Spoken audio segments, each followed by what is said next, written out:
Hello everyone, and welcome to this video, which is in our Human Game series. I'm Grandmaster Matthew Sadler, and we are going to take a look at a very interesting opposite bishop and rook endgame between Alexandra Kosteniuk and Anna Muzychuk, played at the recent Munich FIDE Women's Grand Prix. I was watching this game and I was quite intrigued really as to where it had all gone wrong for black. I had some ideas. But analysing with my engines, well, let's be honest, with Stockfish in particular, that really gave some very unexpected insights. And as always with these endings, I really learned a lot from them. I'll also put a few links to other fantastic opposite bishop coloured endings that Stockfish has played. There were two in the recent season 23 against Lila. Two rook and bishop endings that were absolutely amazing, and there's also a video on the Silicon Road YouTube site with a knight and bishop ending with an extra pawn for Stockfish, which is again absolutely out of this world. I couldn't imagine White ever winning this position, let alone against a 3650 engine like Lila, and Stockfish does it in amazing fashion. So yeah, if you want to brush up on your endgame technique with opposite coloured bishops, then definitely Stockfish is your engine. Let's have a look at this position. So this position was reached after 31 moves. Kosteniuk is white, Muzychuk is black. White is a pawn up, that much is clear. So in general, if anyone's got the chances, then white has. But it doesn't look so crucial for black, does it really? Black's pieces are active, pawn structure is pretty decent. And any sort of opening up of the position will give black some targets to attack. And you do have the feeling really that black's got plenty of fortress style positions for the pieces. If this rook goes over to c6, for example, it covers everything, attacks the c pawn, defends the a6 pawn. Really, what can white do in this position? Well, I thought that Alexandra did pretty well, really. I mean, basically aimed to keep the queenside pawns where they were. We'll have a little talk about that, but obviously, thinking about having b3 and c4 maybe in reserve at some stage, not wanting to give that away by fixing the queenside pawn structure, and played rook g1, so looking for g4. And then what I'm going to do, I'm just going to show you how the game proceeded, and then we'll come back later to some interesting talking points. So bishop f5, c3, bishop c8. Muzychuk just basically waiting to see what white will do. Rook e7, bishop e3, bishop e6. Presumably both players getting close to the time control, so making some moves. And now g4 played by Kosteniuk. So this is just before the time control, I'm assuming. Move 40 anyway. White's actually taking some action and forcing something concrete from black. So h takes g4, that seemed perfectly natural to me. F takes g4, rook c7. Could be any sort of moves, but that seemed fine. And then g5 was played by Kosteniuk, and here I really thought that black made the decisive mistake. I thought actually that basically f takes g5, rook takes g5. G6 draw basically was what came up in my head. That was basically it. After rook c4 from Muzychuk, g6 check is played, and this turns out to be really unpleasant, but it's not so I think it's not so difficult to imagine that it might be so. The pawn on g6, well, obviously there's just the pawn on g7 in front of it, but we've got ideas like playing h5 to h6. I mean, actually, even bishop sacrifices, bishop h6 or bishop d4 takes f6, sort of come into the equation. And the other thing about the g6 move is that, well, it takes away some squares from the king. Where is the king going to go? If the king wants to stay protecting these pawns, then actually it could get into a fair amount of trouble. We're going to have checks from c5, the rook can come into the back rank. It's going to be awkward. So you're going to have a tendency to have your king chased away from the king's side when these pawns on g7 and f6 will get weak. And that's basically more or less what happened. Bishop d4 was played, rook c8, king g3. I mean, the Engines now were winning all of the games here as white, so they really considered this to be, completely winning. Yeah, I mean, obviously this is a human game, so they don't have the benefit of limitless electricity and energy, and this was a very tense game, of course, very, very crucial for the tournament standings. But yeah, Kosteniuk did a good job, really. Bishop d4, rook c8, king g4, nice and slowly coming in. You're taking away squares from the black king, so now rook e1 checks, bishop c5, rook e7, these are all coming into the equation. Rook h8 was played, and now h5, and yeah, I guess that Muzychuk here sort of felt that things were going wrong, and that this was her one chance to bring out a tactic, and fingers crossed that it would work. Unfortunately, it didn't actually work. We got f5, king g5, rook takes h5, takes check, and bishop d1, and yeah, this is kind of a key ending actually. Would this ever be drawn for black? Well, certainly after white's next move, definitely not. This was a very strong move. This was b4. What's the idea of b4? Well, it's very, very important in all these endings, and we're going to come across it many times in our analysis. The key thing is that this pawn on a6 is now impossible for black to defend, because if you can imagine a white king coming all the way over to b6, how's black going to defend it? A bishop on c8 will just get chased away by king c7 and then king b7 afterwards. So, basically you can't defend that a6 pawn.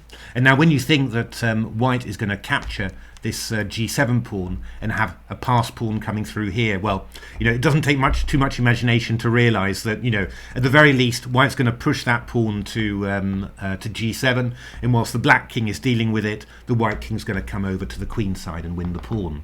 So actually this is just a completely winning endgame. My engines were 100% win for white here, and yeah, the way that the game ended was very, very, very natural and well played. So bishop d4, f4, played king f4. So black really wants to get the bishop to d3 here, just to attack the pawn. But yeah, the king comes in, and there's just no way you can stop it really. King d7 was played here, king g7, bishop d3, and then king f7. And if I check, I come to f8, and then the pawn queens. Yeah, I mean, if you hadn't gone bishop d3, I'd just go king h7 and then push the pawn on. It's just, but it's just too much. I mean, even if black somehow managed to stop the g-pawn from advancing, the white king would always find a way of getting over to the queen side. So, yeah, I mean, actually, ended up being very smooth. But, what I really felt was that there'd been, a clear blunder on move 38, where black didn't take the pawn on g5, and that was that. Well, I think in the good old days I would have just stopped and just said, oh well, that's how it is. No point in letting an engine look at it. What can an engine tell me about endgames or judgment? But well, a little bit older, a little bit wiser nowadays. So yeah, I just put my my biggest engines on a half-hour game, 94 cores, 256 gigs of memory. Off you go, and just play out some games, and it was fascinating. So coming back to this position, I mean, the first thing that you notice is that the engines straight away want to play the move b2 to b4, just fixing this pawn on a6. You're going to see why they were quite keen on doing that, but it was quite interesting that this was, the initial reaction straight out of that endgame. And then the other thing that really shocked me actually was the way that they were defending as black, because, I mean, my natural inclination, and it's exactly what Anna did during the game, and I thoroughly understand that, is just simply to stay still and just wait for white to do something. But the engines were playing very, very actively indeed. So going rook d8, c3, and then g5. That was Stockfish as black, and bishop c4, bishop e3, rook e5, bishop d4, g5. That was Dragon as black. So really going for this activity. And actually Dragon took it even a step further with g4, h4, which seemed, really risky to me. I mean, fancy putting those pawns on dark squares like that. But of course, they can be covered by the king on g6, and, well, fixing these pawns on f3 and g4 is going to give counterplay. I mean, this pawn has got counterplay as well, so it's kind of hard for white also to make, real inroads into the black position. I mean, actually, how is white going to get the rook active in this way? I mean, just showing a few more moves from here. So rook e1 played rook d6, and then every time, dragon is just waiting and offering the exchange of rooks. You can't get your way into another file except the e file. All the e file squares are covered. If you come to e5, I exchange it with d5. If your bishop, sort of starts moving away, well, I get check, and then I start getting counterplayed too. So it's a really active way of defending there, and very, very impressive from Dragon there. And I mean, the game continued in quite an interesting way, actually. Bishop d3, we got the exchange of rooks, and then this was how Dragon played it. Simply bishop g6, king d5, giving away all those pawns, so 3 pawns, but got this beautiful blockade on the light squares. I thought it was really, really nice strategy. I thought this was really, really excellent play from Dragon, and held the draw consummately. So interesting. Just this b4 move straight away from white, and then this very active way of playing with black with g5. It's really one of those things that whenever you're in those sort of positions, you think, well, I've given up a pawn, just got to sit tight, wait, and I'll make a draw. The engines often are just saying, keep on playing actively, make the most of your pieces. Because, well, and I think examples like this, where you see a very strong player like Muzychuk losing this sort of endgame against Kosteniuk, you sort of realize that, it is possible to lose it just doing nothing. Playing actively is also very, very useful. So rook g1, bishop f5, I just let these moves pass without comment, just let the engines play them. And then I was interested by this move g4. Actually, again, the engines, as soon as I give them the chance, they want to play b4 in this position, and we're going to really see why very, very soon. But g4, that was the move that Kosteniuk played, and a very challenging move. And here it got very interesting, actually, because h takes g4, I didn't blink at all. That was just an absolutely natural move. What else would black play? But actually, none of my engines, and we're talking about Dragon, we're talking about Leela, and we're talking about Stockfish, they didn't want to play that. They wanted to play the move bishop to b3. And what are the points of bishop b3? Well, first of all, this move bishop b3 is stopping white from playing this move b4. That's very important. The second thing is that by avoiding this exchange on g4, you're keeping the position very narrow somehow. I mean, we saw in that earlier variation that we were looking at that the way that Dragon defended, Stockfish had real problems getting its rook active. And again, this is quite a similar idea. By not exchanging pawns, keeping the position nice and tight, we're stopping this white rook from getting active. And you notice as well that this bishop on b3 is covering the d1 square, so even stopping the rook from getting to the d file as well. And I mean, for example, g takes h5 was the main move that the engines were playing. And then rook e5, h6, clever trick here, takes bishop h6, rook h5. We're winning back this pawn. Bishop f4, rook takes h4, king e3, rook h5. And the engines drew this again, pretty comfortably. It was bishop b8, rook d5, bishop c7, bishop c4, and here it comes. This is the key idea, the reason why the engines don't want to allow b4 from white, b4 from black. And it's one of those ideas that definitely, of course, I see it quickly, but I'm always sort of thinking more, do I need it? Do I really need it? Okay, I can allow white to play b4, but do I need this? But the engines are playing b4 in all sorts of circumstances.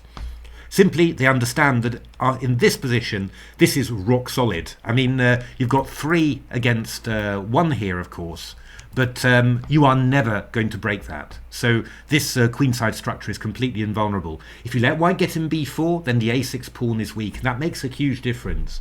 And I was really struck at, whenever you put the engines on a fresh position, basically b4, just giving away another pawn, that was the go-to response. And, again, it's very similar to this, this g5 move that the engines are playing. I think you can really learn from the engines playing these sort of positions. You think that it's just vague and just a position where there's going to be shuffling, but the engines make it very concrete with concrete counterplay and very considered decisions like this, and this is just this just ended up being an easy draw there. Rook c1, rook b3, rook check, bishop d4, rook b4, king e3, rook c4, and there was no problem holding that at all.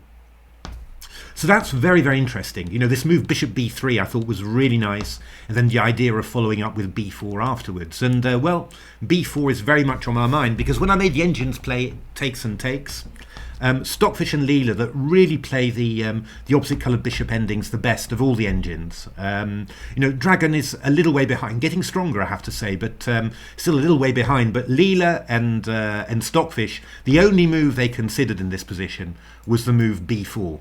Just straight away, just playing it. Now you have to see that this tactic doesn't actually work. We get rook d2 check in order to win the pawn back. After c takes b4, bishop c4, rook d1, bishop b5, and then basically this rook ends up coming to c4 after a little the normal shuffle.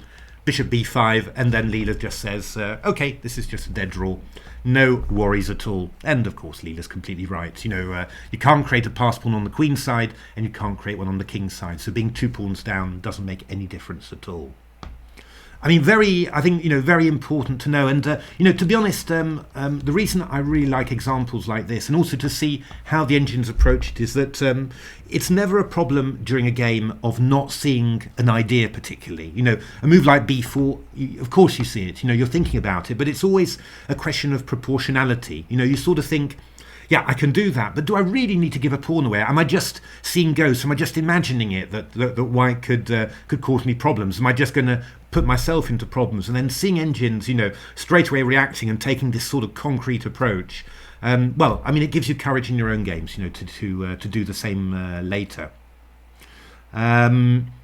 The amazing thing here was that already at this stage, Stockfish was winning games from Komodo Dragon. And to be honest, I would not have believed that possible. So let's have a look at one of those games. So Dragon played the move rook d7.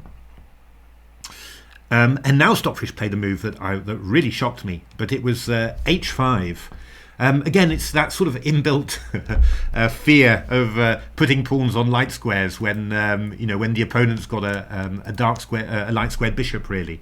But actually, the key point is that, you know, yeah, if you're going g6, you know, you can go h6, so you can move past that pawn.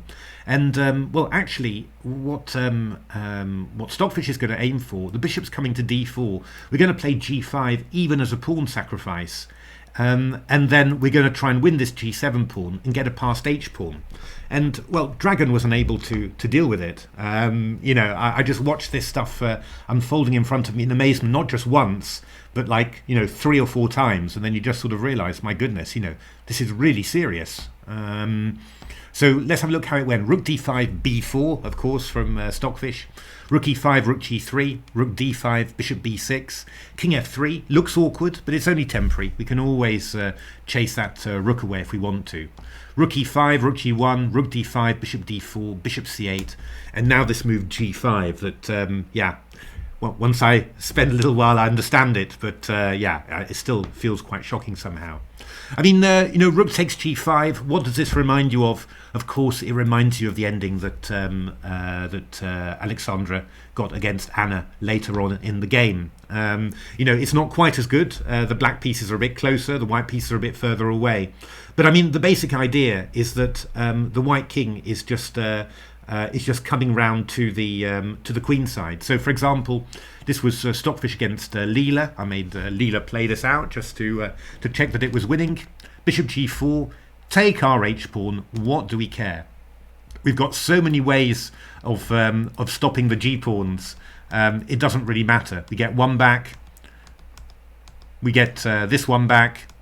And then we just push the a-pawn. And then we win the b-pawn. And, well, this is just winning. The c-pawn now just rolls through because the black king is pinned to the corner, or, you know, avoiding stalemate in some way, of course, and it's just totally winning. It's yeah, incredible, simply incredible. But yeah, taking with a rook is just a lost ending. And that means that, well, f takes g5 is better, but it just means that here white can offer any exchange of rooks and will most likely be winning. Now, I was a bit, I thought, really, are you really going to win this? And the moves that Stockfish played here, so just attacking this pawn on g5 and then coming back with the king. Yeah, I mean, they're a bit odd, you could say, but king here, obviously g6 allows bishop h8, so we're not afraid. Rook h7, bishop e3, we're just coming round to g5 and going rook e7. I mean, and then, at some stage we're just going to pick up this pawn. I mean, how has this happened? How, how has black just got completely paralyzed in this way? But it is absolutely true. I mean, black's in a massive amount of trouble here. And, well, g3 was played, just giving away, the pawn to get a bit freer. But, yeah, again, we've got so much power with white, just chasing away stuff here. And rook f5, rook f8, we're coming round to attack the b pawn. We don't care about our h pawn because now we've got a passed a pawn. Actually, we're bound to pick up the g pawn as well. It's just completely winning like that. So this idea of going h5 and then g5, yeah, I mean, actually that could have been very strong in the game as well. Because Anna went to rook c7, not rook d7. But yeah, I mean, again, a move like h5 could have been very strong. Amazing idea, amazing. And I mean, just the concept itself, to put it on light squares when you think, oh, they're going to be vulnerable. But the idea that it might, just be close to winning this is, yeah, I don't know, blows my mind. Really blows my mind, this sort of thing. So rook c7 was played, and then we got this move g5. And here, I said to myself, f takes g5, draw.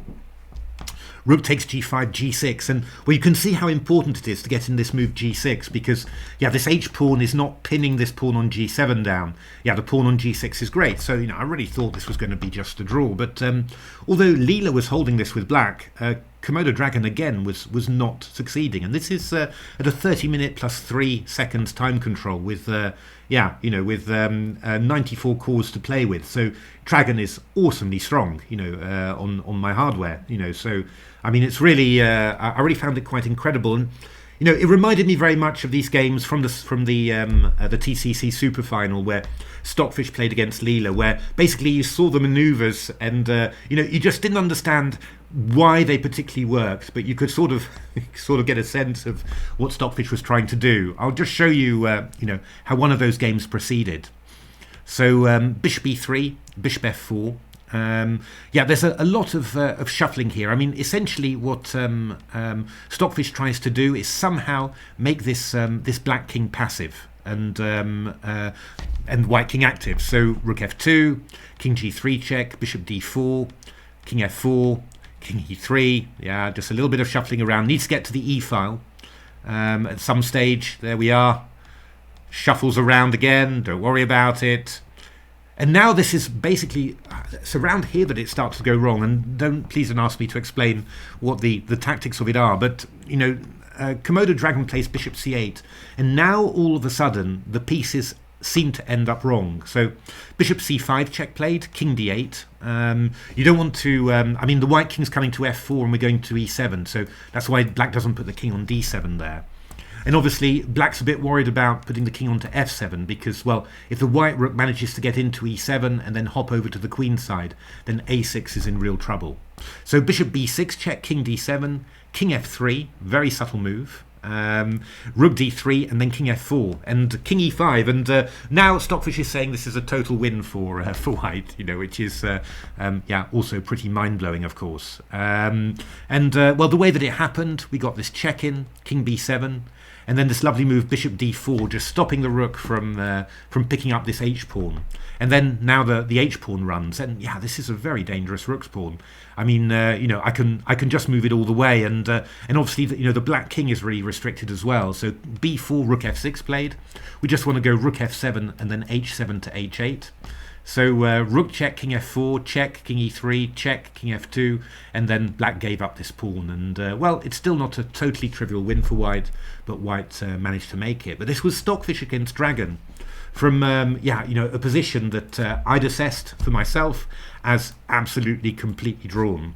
So quite amazing. But again, what you notice is that Well, we always talk about, the principle of two weaknesses, and well, we've got a pretty huge weakness here on A6, and well, with some cunning play, we can turn, Stockfish somehow manages to transform, well, the G pawn into a weakness, and also the black king as well. But it's the same scenario that you see in those TCEC games, that somehow Stockfish just works out a way in which its king can invade and the opponent's king is tied down, but it just looks like sorcery really how that actually happened.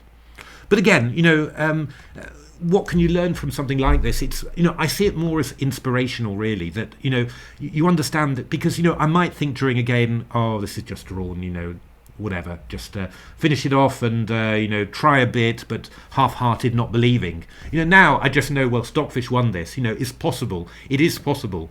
I know I need to put the opponent's king to the back, threaten to come into the 7th rank, and then try and come in with my king, even maybe as a pawn sacrifice. Well, I can play with that. If I know that that this position has been won before, then that gives me so much more confidence to play it in my own games. And again, I'm always saying this, that it's very important, to understand properly what you need to take away from computer games, and in general, but also specifically. And here, I think we've got a number of attitudes, active play with black, and the ability to win certain games with white, different pawn structures. There's a lot of stuff that you can take away, but I think the main thing that you can take away is the confidence that this could be won. Well, that needs a little bit of adjustment in my internal evaluation meter to be able to fully grasp that. So yeah, and after rook c4, g6, indeed, well, this was clearly a winning position for white. I mean, I think rook c4 was a big mistake from from Anna there. I think it just gives white just so many clear targets on the dark squares, and yeah, you just see it happening all over the place. I mean, actually, in some of the engine games, this is Stockfish actually just ended up giving away the pawn on h5 there, just to come into the queen side and grab the a pawn. This was also very, very strong as well. And then the a pawn is running there. So many ways to win there, but just too many weaknesses. Two big weaknesses actually. One on g7, one on a6. So there we are. I mean, I hope that was instructive and that's inspired you. Opposite coloured bishop endings have a sort of a dull reputation, but I mean, it was one of the things that you noticed with AlphaZero, how keen it was to go into positions with opposite coloured bishops. Now, this was often middle games where it's attacking, which is obviously a big thing, but also in the endgame, there's a very fine endgame in Game Changer with a double rook and bishop endgame, where it just turns out that that Stockfish 8 is completely tied up, and you didn't notice it at first, but then you saw it, and it works, so this really comes from the the AlphaZero evolution, but I think that Stockfish has really now made these endings its own, and I just never seen this sort of technique from any other engine. Leela's really good at defending them, but in terms of putting them away, there's nothing like Stockfish. So do have a look at those other games. I think you spend this time watching the video, watch the other video, and play through those other games that I'm going to put in the comments. And I think you've learned like 50 elos worth of endgame technique just from that alone. So there we are. I hope you enjoyed it. If you liked it, why not give a like? Subscribe to the channel. Take a look at my course, The Silicon Road to Chess Improvement, which is full of analysis like this, engine games and tips on how to analyse with engines. And otherwise, thanks very much for watching, and hopefully see you at the next video. Thanks for watching.